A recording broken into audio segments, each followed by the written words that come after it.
Bonjour, bienvenue du coup dans la deuxième édition de Rigen. Alors aujourd'hui on va avoir une édition très japonisante avec une cuisine majoritairement japonaise dans l'ensemble, avec Florence qui du coup nous accompagne pour cette deuxième édition. Alors, Anne-Laure aussi sera là, elle nous rejoint dans quelques minutes. Donc on va avoir déjà des takoyaki, donc c'est quelque chose, si vous faites les salons vous connaissez probablement les petites boulettes de poulpe là, donc le poulpe est là, il attend, on va commencer par cuire ça justement. On va avoir aussi, pour rester un petit peu dans la même veine, des okonomiyaki. Donc là, c'est un peu plus en mode galette, omelette, qu'on va aussi préparer sur des plaques, etc. Et on aura aussi du coup des sablés au matcha que Florence a commencé à préparer. Avec pour le moment, elle s'occupe de la découpe du beurre. Oui, c'est la première étape. Et effectivement, ce qu'il y a de sympa avec le sablé au matcha, c'est que c'est un bon compromis entre ce qu'on connaît chez nous et un goût typiquement japonais. Donc, on espère que tous ces choix vont vous plaire. Voilà. Et pour les takoyaki, on peut faire ça parce que quand on avait fait un petit voyage avec Florence et Philippe au Japon, c'était en 2016 si je ne me trompe pas, on avait ramené de l'équipement pour pouvoir cuisiner tout ça. Donc hop, le gros appareil sur lequel on peut rajouter la petite plaque adaptée pour faire soi-même les takoyaki. Donc c'est vrai que c'est quelque chose qu'on commence un peu à trouver plus facilement en France maintenant. À l'époque c'était un peu moins vrai. Et on racontera sûrement aussi l'histoire de comment on a chopé ça, parce que ça avait été un peu une aventure. Mais voilà, du coup ça promet une émission assez sympa. Alors pour commencer, donc on prépare le poulpe, parce que c'est un peu la base des takoyaki, taco c'est poulpe en japonais, donc forcément c'est un peu le cœur du plat. Encore une fois, on n'est pas obligé de mettre du poulpe dedans, mais de base la recette, forcément c'est un peu le cœur du truc, donc voilà, le poulpe. Ce que j'ai fait, c'est que du coup j'ai acheté du poulpe, il est encore cru, j'ai juste les tentacules, j'ai pris ça chez le poissonnier. C'est pas du poulpe, c'est des encornés, parce que là s'il n'y avait plus de poulpe, mais bon, ça marche quand même.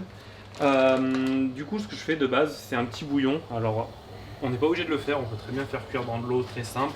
On peut faire cuire vapeur, on peut faire cuire... Enfin, il y a plein de modes de cuisson différents pour le poulpe. Moi je suis parti sur quelque chose d'assez basique, donc une eau que je fais bouillir, avec une petite base un peu aromatique. Donc on est en Provence, un petit bouquet garni, thym, romarin, etc. Un peu de laurier sauce et un petit peu d'oignon, juste voilà pour donner un petit peu de goût au bouillon, dans lequel ensuite on va venir plonger le poulpe. Donc dans l'idéal il faut attendre que le bouillon commence à bouillir. Ensuite on peut y plonger là où les bêtes, tout basiquement, comme ça on va voir qu'il commence à se rétracter de suite là.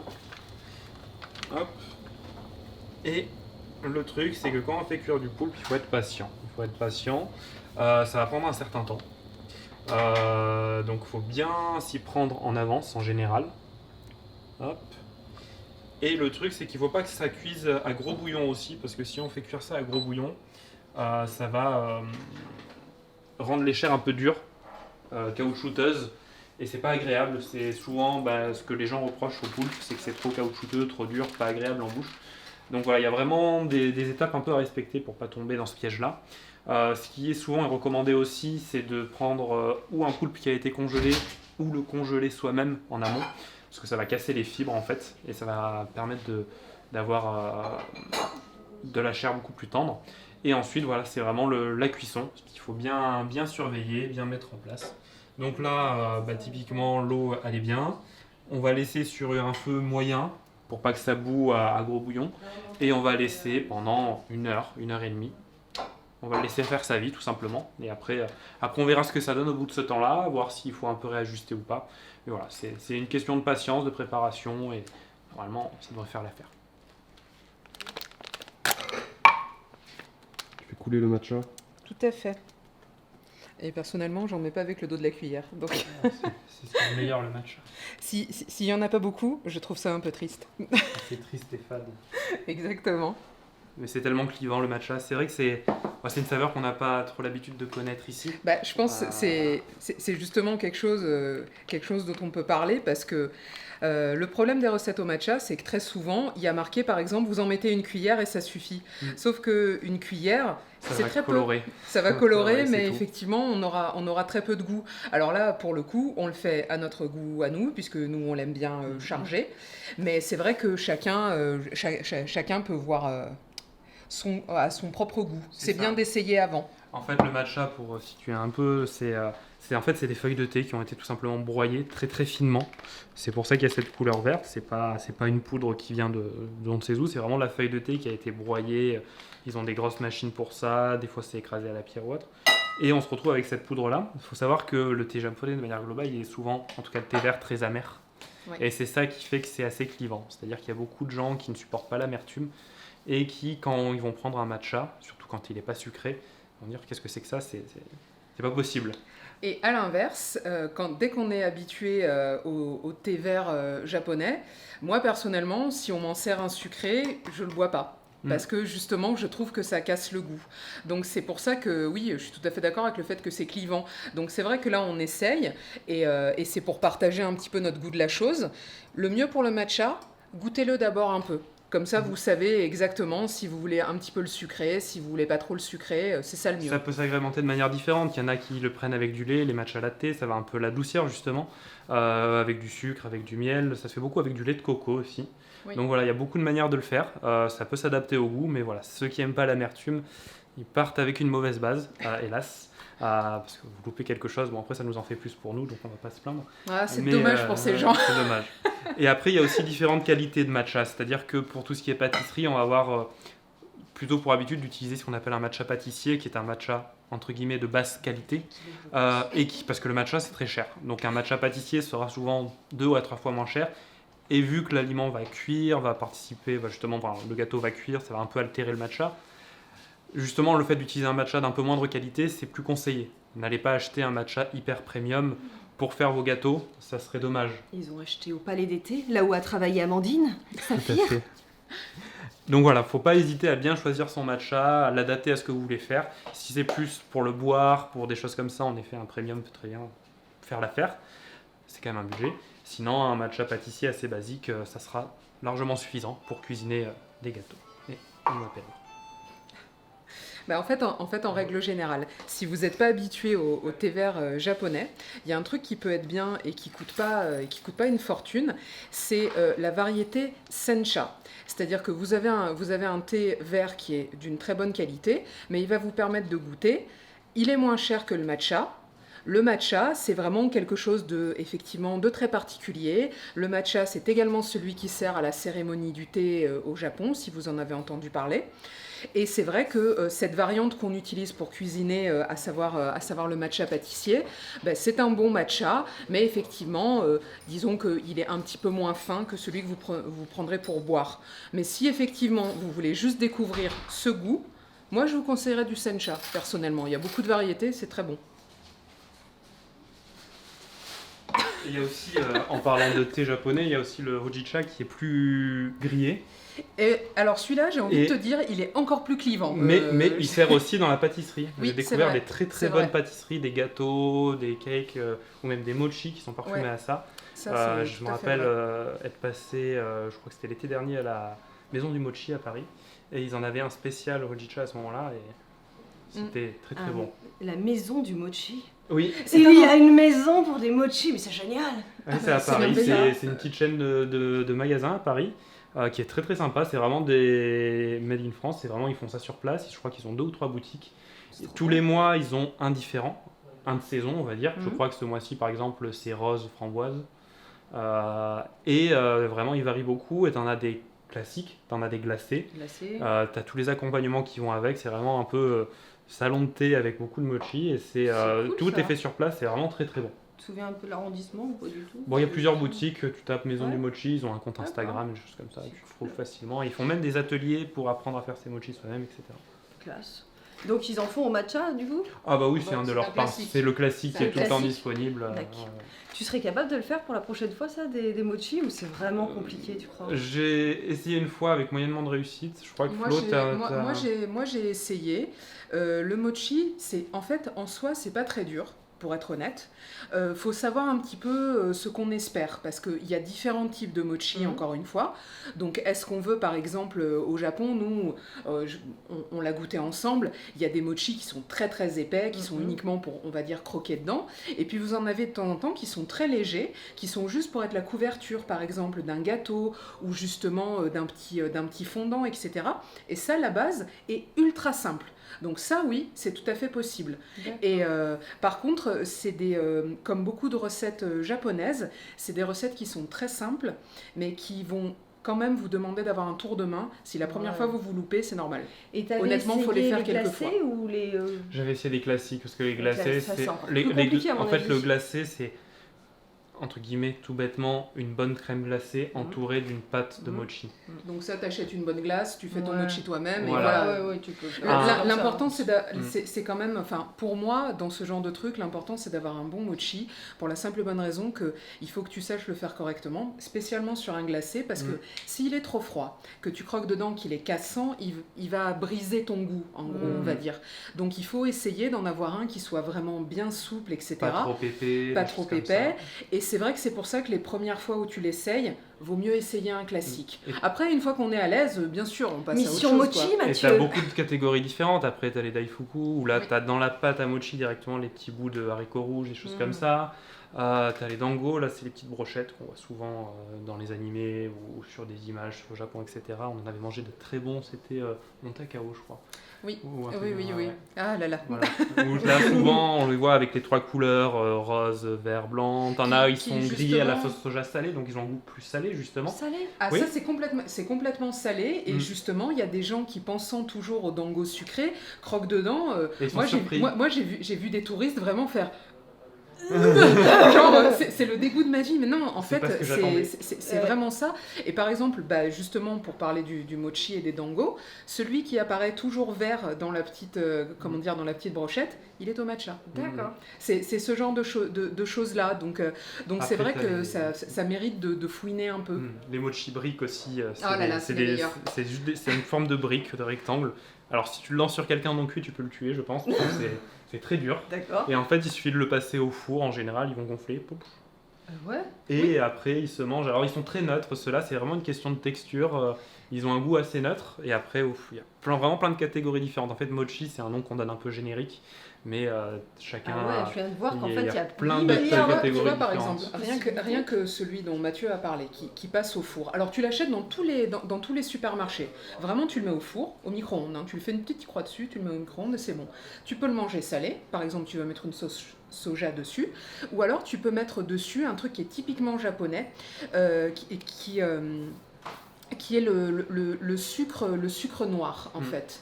Ce sucre, alors tu le trouves chez nous en épicerie japonaise, etc. C'est un sucre qui est utilisé particulièrement pour une spécialité qui s'appelle le karinto. C'est vraiment des petites choses frites avec juste par-dessus ce sucre très très noir. C'est un sucre brun hyper fort. Et avec ce mochi, justement, qui a presque pas de goût, c'est un délice chaud.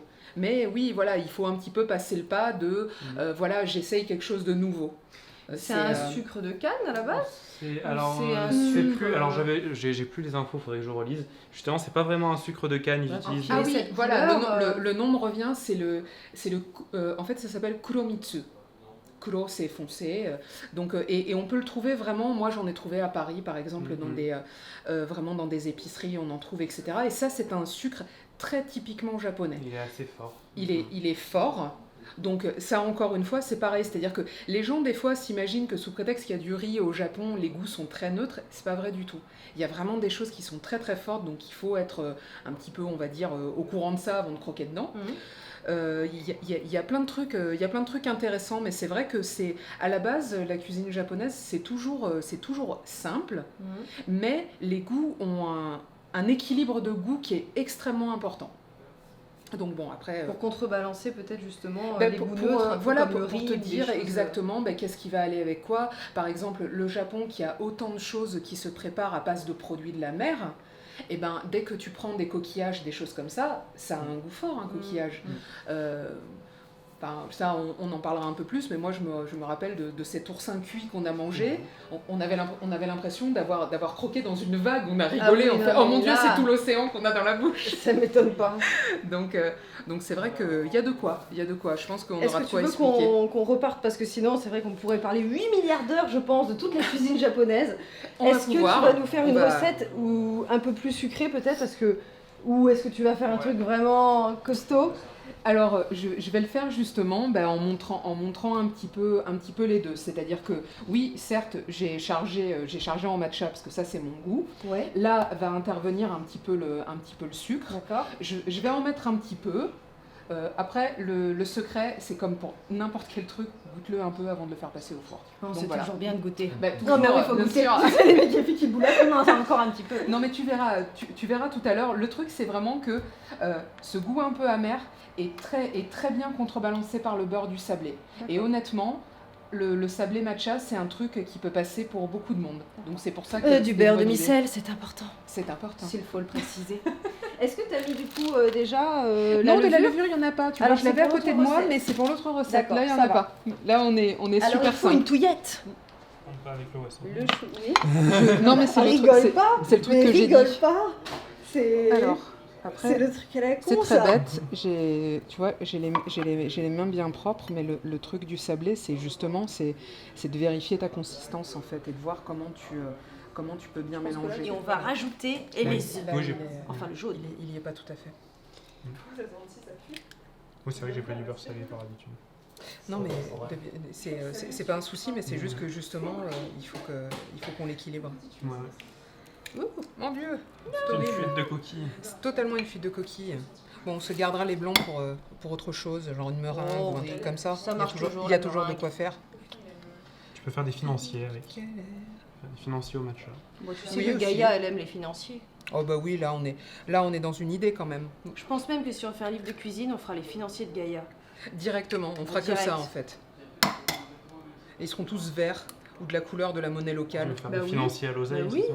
Bah oui. Bah voilà. Tu fais financier voilà. à l'oseille, financier au blé, financier Elle est bien cette émission sur la cuisine où finalement on fait autre chose, c'est bien. J'aime bien. C'est un une bon émission où principe. on parle de tout sauf de ce qu'on est en train de faire. Ouais, voilà, c'est C'est les la gars, base. Et sinon, ça va. Alors écoute, le 4,40, et puis tiens, j'ai oublié mes jaunes d'œufs. Est-ce que tu veux Ça faire ne un veut rien dire. freestyle cassage d'œufs à une main? Allez, non, allez. Est-ce Écoutez, que- ah on, bah a, si, on a si. d'autres œufs, mais. Parce que. Montre-nous comment tu casses les œufs à une main. T'es- C'était pas. Pourquoi Elle m'a briqué. C'est un no. Allez, allez. Allez. Je ne peux pas, je ne peux pas. Ah, la coquille. Je ne peux pas. Allez, Je ne peux allez. pas. J'échoue. Attends, je vais essayer pour le deuxième. Ça va être une catastrophe. Oui, Sachez-le. on a d'autres œufs, tout va bien. On a une boîte de 30. Attention. Ouais, voilà, on le fera 30 fois. Attends, du je vais coup. me laver les mains avant. Mais- On va repêcher la coquille. ça. Ah ben j'avais même pas vu, tu vois. Donc heureusement que tu as vu. Toujours une J'aime bien galère parce de que choper finalement les tu ménages tes effets en fait, Gaïa. T'arrives, tu fais ouais, je vais le faire, mais finalement j'ai besoin de me laver les dents. préparation psychologique. J'ai besoin de me laver les dents. Eh Les oui. mains. Les dents, tu sais, les dents. Les Elle dents, va tout, casser avec ses œufs. Bah lui, il va avec ses prendre sa dents. douche toutes les 5 minutes. Moi, j'ai le droit d'aller me brosser les dents, écoute. Ah, ok, galère. Écoutez, si on faisait Ah, la si- coquille, si la on- coquille. Bon, après. est-ce qu'on peut faire une intégrale Attention. d'émission sur les galères de la cuisine? Non, il en faudra plus pour mes cheveux. Casse plutôt sur. Tu crois Ouais. Ah oui, sinon ça va faire... C'est vrai, pas con. Alors attends. Excusez-moi, Sur une vous surface plate. sur une manifestement surface vous avez vous avez des trucs agréés par la fédération de cassage d'œufs et moi on me plate. dit Il faut rien. faire sur une surface plate. Faut pas faire sur les rebords. Fédération de cassage d'œufs. C'est important. Oh là là là. Ah, là c'est pire que moi. C'est pire. C'est plus une coquille là, c'est le fantôme. Ah bah oui. Attends. Oh, il me faut le jaune. Donc c'est peut-être une technique secrète, n'est-ce pas, de récupération du jaune. Allez, par ici, toi. Alors elle est très secrète parce que les gens ont arrêté de l'utiliser. Elle a été oubliée. Oui, à raison, hein, du Il a reste. raison. Attention. Pouf. Allez. Waouh. Il y a un acteur français qui bosse aux États-Unis, il s'appelle Ah, le poulpe poursuit sa cuisson. Donc la couleur rouge, c'est normal. J'ai pas mis d'ingrédients particuliers ou quoi dedans. C'est vraiment le poulpe qui a rendu cette couleur. Ne vous inquiétez pas, si l'eau devient un peu pourpre comme ça, c'est tout à fait normal. Du coup, on voit qu'il y a la peau qui commence à se détacher doucement de certains endroits. Ça, c'est normal, c'est la cuisson. Il a un petit peu réduit. Il s'est aussi beaucoup rétracté. Et donc là, on n'en est même pas à mi-cuisson. C'est une cuisson assez lente, à une température pas trop importante. Et ça continue à avancer. On a aussi pris des algues nori qu'on a un petit peu hachées pour venir mettre par-dessus ensuite les takoyaki, méga okonomiyaki. haché. Oui, Avec Infinity- Active Flow. Infinite Force Ultimate de Moulinex. On cite beaucoup de marques depuis le Non, début. faut arrêter les marques là, les gars. Bah, c'est toi qui as commencé avec... C'est vrai, mais c'était Les plus pour marques. parler d'Amandine. Oui. Là, en fait, je voulais pas parler de Moulinex. Et on a aussi préparé, alors ça je l'ai fait hier, c'est un bouillon dashi. Donc c'est un bouillon qui s'utilise beaucoup dans la cuisine japonaise. Vous le retrouvez en base dans les soupes miso, dans beaucoup de plats en fait. Et c'est quelque chose d'assez basique. Il nous faut pour ça en fait plusieurs ingrédients que j'ai apportés, même si j'ai déjà fait juste pour vous montrer. En général on utilise des algues comme ça, kombu. Donc c'est une algue qui est sèche, très dure. On peut même se battre avec, regarde. Tu peux trancher, oui, ouais, tu peux en faire une arme. Donc ça c'est vraiment une algue qui sert principalement vraiment pour les bouillons. Donc Mais elle est... que pour les bouillons, parce qu'elle est quand même assez épaisse. Ah hein, tu là-dessus, non tu feras pas de... Tu pourras rien Tu faire. pourras pas vraiment. faire des sushis Non. ou des makis avec, C'est pas ça celui-là, sera c'est pas pas fait. ça. Tu peux même sentir à l'odeur, c'est pas la même chose. T'en vas. Je m'attendais à un truc Mm. plus. Donc ça en fait c'est vraiment des très grandes algues qui sont séchées. Et là quand on prépare un dashi tout basiquement on va prendre plusieurs feuilles comme ça. On va les laisser tremper dans l'eau froide à la base.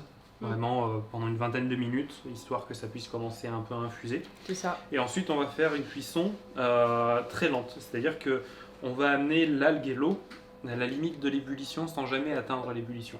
Donc vraiment, on va faire une cuisson sur une force, un feu assez bas, voire moyen.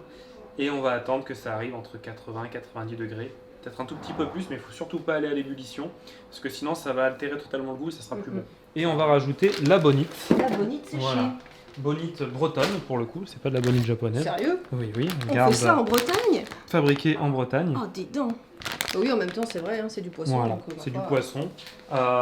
Et en fait, on va rajouter dans le bouillon auquel du coup on aura enlevé Qui préalablement le... s'appelle le Katsuo Bushi. Ça c'est juste la marque. T'es sûr? Il faut juste y enlever le kombu qu'on a donc amené à température et on remplace le kombu justement par la bonite. Et il suffit tout simplement de la mettre dans l'eau qu'on a un tout petit peu refroidie. Il faut qu'elle soit aux alentours de 80-85 degrés. C'est pour ça on en parlait la dernière fois en termes de cuisine, c'est quand même très utile. Et de la laisser environ 2 minutes à infuser. N'hésitez pas quand vous la mettez dans le bouillon à venir, en essayant de pas tout détruire, la plaquer au fond avec un ustensile adapté pour pouvoir vraiment bien infuser, qu'elle boive bien l'eau. On la laisse juste 2 minutes. Sans remettre le feu, en la laissant aux alentours des 80-85 degrés. Et une fois que c'est fait, on va la filtrer. Alors il y a différentes techniques. Il y en a qui écument, ils enlèvent ce qui se forme à la surface. Il y en a, ils filtrent. Alors pour filtrer, moi ce que j'ai fait, et ce qui revient souvent, c'est on prend une pour moins s'embêter, on laisse 2 minutes, on prend une passoire, on recouvre de papier absorbant. Au moins ça va faire double filtre. La passoire va filtrer les gros morceaux, le papier absorbant va retenir l'écume. Et après on laisse et c'est tout prêt. Et c'est un bouillon qu'on peut utiliser dans énormément de recettes. Alors j'ai vu qu'il y en a certains qui la congèlent aussi. Et Ça ils les peut se mettent, tu congeler. sais, comme dans les trucs pour Ça les peut se cubes congeler. au congélateur. Ça existe si on veut pas Et tu s'embêter. peux la réutiliser pour les soupes miso. C'est ça. Ça peut se réembêter se réutiliser si on veut pas s'embêter aussi de manière assez variée. On peut aussi utiliser justement la poudre qui existe en magasin. Alors ça par contre je suis pas très pour parce qu'il y a du glutamate là-dedans. Voilà. Faites-le plutôt vous-même. C'est pas compliqué en C'est même pas temps. hyper compliqué, Et ça au demande moins, un tout petit peu de temps Au moins tu contrôles ce qu'il y a dedans. et on peut contrôler, tout à fait. Et c'est plutôt bien, c'est assez facile finalement. La bonite honnêtement on en trouve même à Toulon, tu vois. Donc comme quoi. Et après ça se trouve très facilement en ligne. Et après si vous voulez faire une soupe miso, il suffit de prendre ce bouillon là, cette base là, de rajouter de la pâte miso. Il y a plein de pâtes miso différentes, de la blanche, de la rouge. Vous rajoutez cette pâte miso à cette base là de bouillon que vous faites chauffer, vous mélangez et après vous mettez ce que vous voulez. Vous pouvez rajouter du tofu, des petits oignons, Mais même ce des sera crevettes, pour une des choses prochaine comme ça. recette. Après c'est vraiment vous qui vous faites plaisir à ce niveau-là, il n'y a pas de règles, de normes, vous y mettez ce que vous voulez. Alors, bienvenue dans l'espace post-prod. Alors ici, en fait, on s'est rendu compte dans le replay du dernier Rigen, c'est que il y a ici, vous n'avez pas de logo, enfin la case est restée vide. Parce qu'à la base, dans le branchement, on pensait mettre une 3e webcam. Finalement, je l'ai pas trouvé parce qu'en fait, je crois qu'elle est au local. Donc en fait, on voulait mettre un logo, mais on n'a pas eu le temps. Donc là, pour ce nouveau Rigen, on va un peu affiner. Donc du coup, le replay, hop, il est là. je suis allé sur After Effects, j'ai pris le logo Rigen, donc évidemment, je suis allé prendre sous Photoshop, ça c'est l'overlay, je suis allé prendre les dimensions de ça, que j'ai mis au 16/9. Ensuite, je vais sur After Effects. Là, Rigen, c'est un truc de feu, enfin de cuisson, etc. Donc ce que j'ai fait, c'est que regardez, j'ai mis des flammes derrière en fait, et ces flammes, elles apparaissent, on va dire, toutes les 30 secondes. Donc 2 fois par minute, parce que ça, c'est Lucas, Josh Dead, qui m'a dit, si jamais tu mets en boucle ça et qu'il y a des flammes tout le temps, ça va vraiment être lourd au bout d'un moment. Donc en fait, il y a le logo, il est comme ça, il est peinard, il se tient tranquille, et de temps en temps, il va s'enflammer pendant le live. Donc ensuite, je suis allé sous Première, j'ai pris mon encodage ici, et j'ai encodé dans un format qui s'appelle le WebM, W-E-B-M. C'est considéré comme une image en fait, c'est comme un genre de GIF mais encore plus léger. Et c'est ça qu'utilisent en fait les streamers pour pouvoir faire des images en boucle. Donc après je vais sur OBS, je l'ai placé ici. Et donc là, pof, on a le petit logo qui s'enflammera bon, toutes les 30 secondes. Là, j'ai pas autant d'outils pour pouvoir faire une démonstration, mais ce soir, vous verrez, dans le live, vous verrez que de temps en temps, il y aura des flammes en haut à droite et il y aura plus ce petit trou noir. Et ça, c'est plutôt bien. Alors on a commencé un petit peu à mettre à part tous les ingrédients qu'on va utiliser, donc là notamment pour les takoyaki. Du coup on a basiquement on a les œufs, on a la farine, on a un petit peu de levure que je vais utiliser pour l'aider à gonfler un petit peu. Là c'est des espèces de de riz, un peu comme de riz soufflé qu'on avait ramené du Japon, qui s'utilise beaucoup en fait dans les takoyaki. Ça va donner un côté, on doit l'entendre, un peu croustillant à tout ça. On a ensuite un peu de sauce soja que j'ai mis dans un autre récipient. C'est pas du miel, c'est vraiment de la sauce soja. On a ensuite tout ce qui va venir se mettre pour le topping. Donc on va avoir la sauce pour l'okonomiyaki. Donc c'est une sauce qu'on trouve avec la dame avec la tête d'aubergine, qui est utilisée pour les okonomiyaki, takoyaki, ils utilisent comme on voit pour les frites. Donc ça va souvent avec des choses un peu avec les steaks ou des choses comme ça. C'est une sauce très très sucrée, mais qui marche très très bien avec ça, qui va venir se combiner avec la mayonnaise Kewpie, avec le bébé qui fait peur dont on parlait. Faut arrêter le poulpe s'il te plaît, Anne. J'arrête le poulpe. Vous êtes en état d'arrestation. Ça ne va plus. Donc on a la mayonnaise Kewpie, donc avec le fameux bébé qui fait peur, qui va venir en complément. On voit là, on a la sauce et la mayonnaise au-dessus. Et pour compléter le topping... Regarde, il fait trop flipper. Pour compléter le topping, on aura un petit peu des algues nori que j'ai passées au mixeur tout à l'heure. Alors elles sont grossièrement hachées, donc il faudrait que ce soit un petit peu plus fin, mais ça fera l'affaire. Et on aura aussi des petites cébettes, des oignons nouveaux, pour venir apporter un petit peu de fraîcheur et du vert au-dessus de tout ça. Et pour finir, bien évidemment, on aura aussi, chose qui est totalement disparue, la bonite, qui est ici, qui viendra donc se poser aussi par-dessus aussi bien les takoyaki que les okonomiyaki. Et vous avez sûrement déjà vu, si vous êtes allé dans des salons ou autres, c'est un poisson qui va être séché, coupé très très finement. Souvent ça a été considéré, je crois, comme l'aliment le plus dense du monde. C'est pas impossible. Et c'est coupé hyper finement, et en fait c'est tellement fin que sous l'effet de la chaleur, ça va un peu se mettre en mouvement, comme si c'était vivant. Alors au début c'est très perturbant quand on ne connaît pas, on se dit qu'est-ce qui se passe, qu'est-ce que c'est que cette sorcellerie? C'est juste la chaleur qui vient faire bouger tout ça, et ça donne un petit effet sympa, et ça donne aussi On dirait qu'ils dansent en fait. Oui, c'est Ça ça. fait comme si jamais ils faisaient, ils étaient à un concert quoi, ils sont tous là. C'est grosse ambiance, et ça donne un petit côté aussi un peu marin, ça donne pas mal de goût. J'aurais du mal à comparer le goût que ça peut donner, mais ça vient vraiment apporter une saveur en plus et ça vient compléter le tout en fait. Ce qui est sympa, c'est que ça ramène quelque chose d'un petit peu salé, ce qui contrebalance pas mal les deux sauces qu'on utilise à la base, qui sont très sucrées, parce qu'il faut savoir que la mayonnaise Kewpie et la mayonnaise japonaise en règle générale, c'est plus sucré qu'en France. Et donc du coup, le fait de terminer avec ça, ça vous donne vraiment le petit peps. Et faut pas, quand on l'achète, on peut avoir peur que genre c'est un petit peu croustillant, quelque chose comme ça. Mais sous l'effet de la chaleur et en plus avec les sauces, ça se lie complètement.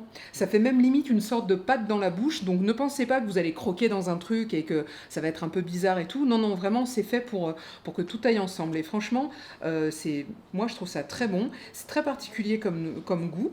Mais là, vous êtes sûr, si vous faites un repas japonais comme ça pour vos potes parce qu'ils connaissent pas du tout, là, vous avez vraiment un truc qui est super typique. Mais ouais, c'est vrai que comme je disais, c'est assez dense et quand on était allé notamment à Tsukiji, on les voyait l'espèce de pain de bonite. Et je sais plus dans quel documentaire j'avais vu que c'était considéré comme vraiment un des aliments les plus denses du monde. Donc oui, entier, ne vous amusez pas à croquer ça. Au risque et ça peut servir d'âme contendante aussi, je pense. Donc voilà. C'est pas vrai. Tu es tué par une bonite séchée, C'est un peu, ouais, c'est epic fail quoi. Ouais. Juste, je rajoute qu'on aurait tendance, nous, à vouloir essayer de mettre de la mayo française. C'est pas une bonne idée en fait. Il vaut mieux prendre, comme tu dis, la Kewpie, parce qu'en fait, elle est beaucoup plus légère que la française. Voilà. Et c'est pas du tout le même goût surtout. Non, ça n'a rien à voir. Voilà. Vous voulez comme ça ou comme ça? Oui, voilà. Ça, cette prise, on va la mettre de ce côté-là. Celle qui sera vers toi. Et celle-là sera entre les Ça, deux. c'est celle quand on va faire les plans de coupe, la table et tout ça, l'autre. Oui. Et quand ils veulent montrer des choses. Donc du coup, Et on va faire comme la dernière fois, je pense. c'est-à-dire On va la caler par là-bas Oui, et on c'est va ça. juste montrer. En fait, alors là, donc il y a plusieurs petits éléments. Le premier élément, c'est qu'il y a les travaux pas loin. Donc on espère qu'à 18h, c'est l'heure où ils vont arrêter de travailler. Ça serait bien. Comme ça au moins, parce que bon, il a fait chaud et tout ça, c'est normal qu'ils aient droit à une pause hein, jusqu'à demain. Comme ça, on aura un live avec une bonne ambiance sonore. Et le deuxième point, c'est que ça, c'est en fait un micro d'appoint. C'est-à-dire qu'au cas où les micro-cravates plantent, Lucas, hop, il passe sur le micro d'appoint, donc c'est la perche, hein, comme quand on prend le son sur un tournage de noob. Et donc, on aura un son de secours qui rentre dans la table de mixage. La table de mixage peut accueillir 4 pistes sonores. Et donc, il va y avoir les 3 micro-cravates et le micro-perche, au cas où il y a un problème. Et ça, avec tout ça, on devrait être pas mal. Donc on va de suite essayer de brancher tous ces éléments. Et là, tu l'as dit quoi? Et on va terminer avec des sablés au matcha. Ça spécial. Plat qu'elle connaissait, qu'elle avait déjà testé. Et du coup, quand elle m'a parlé du curry japonais, j'ai commencé à regarder un petit peu des recettes. Et ça, ouais, c'est quelque chose qu'on disons peut que faire. c'est un peu moins de saison. Dans le restaurant, c'est très très convivial. Donc véritablement, si vous y allez entre potes et tout, Même, on peut mettre l'appareil à plancha comme ça autour Quelque chose de la table. où on peut avoir plein d'idées, plein de variations selon les régions, selon les ingrédients. Donc nous, on va vous présenter un type d'okonomiyaki, un type de takoyaki, etc. Donc, par contre, juste une chose, la seule grille qui n'est pas bonne pour ça, parce que moi, je vous le dis parce que ça m'est arrivé et j'étais dégoûtée, c'est la grille de votre four qui est assez épaisse. Vous voyez à peu près la taille des gâteaux. Meule. Écoutez, c'est s'applaudit. maintenant. Il est en bonne, il est bien rangé. Vous remarquerez qu'il n'applaudit pas car cet homme est déçu. Mais on a Mais en tant que chef de meule, Pour concentrer. c'est à moi de choisir les personnes qui sont le plus à même de Tu veux mieux des couteaux, des représenter trucs le comme ça fromage. Et je redonne va- donc on va mon voir. titre à Chistos. Oh là là, chef mais de meule. c'est pas vrai. C'est pas vrai, Flo. On va se régaler. Mais je lui rappellerai sans arrêt. Voilà. C'est On pas voit, des tournevis, on voit hein. vraiment qu'ils Pourrait viennent du penser, Japon mais- parce qu'il y a encore le prix en yens qui est écrit dessus. C'est ce qui va nous permettre en fait de venir gérer, hop, Les bulots, ouais. de venir gérer en fait le retourner des takoyaki. Parce que comme vous avez vu, c'est des demi-sphères, mais il va falloir en former des boules.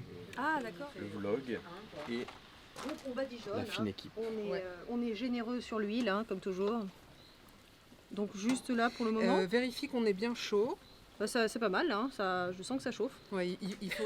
Bien, Pedro. C'est bien parce que pour une fois qu'on réussit quelque chose dans cette guilde, vous Regarde, remarquerez qu'on c'est n'arrête fait pas de sans prendre en effets photo et spéciaux. tout, c'est hallucinant. On est trop fiers. Les gars, ils sont Mais trop attends, fiers. non mais on est trop fiers, ça a marché. Ouais, regarde, on l'a fait. Après attends, on n'a pas goûté. Oh no, tu C'est veux dire que c'est horrible? Non. Oh, mince. C'est juste que je fais la transition pour qu'on commence à les Merci, bouffer. ça va? Oh le gars, oh le gars c'est Non, mais clair. on- Alors on- moi, on a déjà goûté ça. moi mes On a déjà takoyaki, goûté ça. c'est bon. Ça va le melon. Bon, Et bah, qu'est-ce qu'on fait? On réserve pour le moment et. Ouais, non, va falloir goûter maintenant. Oui, on mais a déjà, attends. on a déjà Mais goûté moi, les j'ai même pas takoyaki. encore goûté. Mais c'est parce que tu parles Allez, trop. tiens, Merci. je vais goûter mes petits takoyaki. On va voir s'ils sont si bons que ça, Mathieu. Non, ils sont bons, honnêtement, ça fait plaisir justement d'avoir des trucs un peu maison. C'est cool. Déjà, Je ça peux a l'air poser très ça, bon. s'il te plaît, par Oui. là-bas. Je le pose. Ouais. Ouais. Ben, merci Merci d'être en tout venu cas nous d'avoir, voir. Bah oui. Merci Florence d'avoir participé à cette Merci, deuxième oui. émission de Plaisir. Rigel. Et bah, évidemment, tu es la bienvenue quand tu veux sur une prochaine émission. Mm. Et du Écoutez, coup- à tout moment, je débarquerai sans prévenir personne. Alors dans ce cas-là, ok, Oh c'est mon fait. Dieu, elle va arriver. En plus, comme on fait ça en extérieur, du coup, voilà, tu vas tu- arriver carrément non, avec mais- un deltaplane. Mais tout à fait, ou alors en frappant au portail, tu vois, des trucs comme ça C'est qui ça. embêtent bien.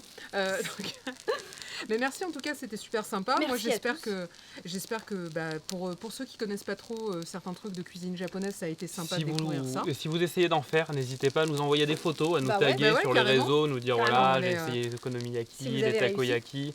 Voilà, n'hésitez pas Deuxième vraiment tournoi. à Allez, partager alors. vos tests. Waouh. Ouh, elle est belle en plus. Hein. Oh là là, J'aime. Ouais. Je suis beau fière. Je travail. suis fière. Et j'espère que ça vous Attends, aura attends. donné envie un peu Voilà. de tester tout ça. Carrément. Bah écoutez, à très vite. À très Et on bientôt. vous donne rendez-vous pour une autre émission sur la chaîne d'Olidri ou une prochaine émission de Regen. On en a déjà une de prévue. Normalement, La ouais. prochaine, La c'est semaine avec prochaine. Bastien, Tout à fait. donc celui qui fait Balakior, Alors, notre Gaintorit, C'est ça.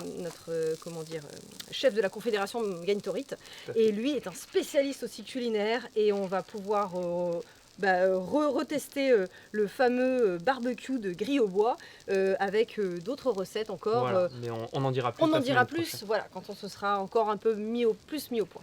Tout à fait. Et je vous dis à très vite. À bientôt, merci. Bye bye. Au revoir. Ciao.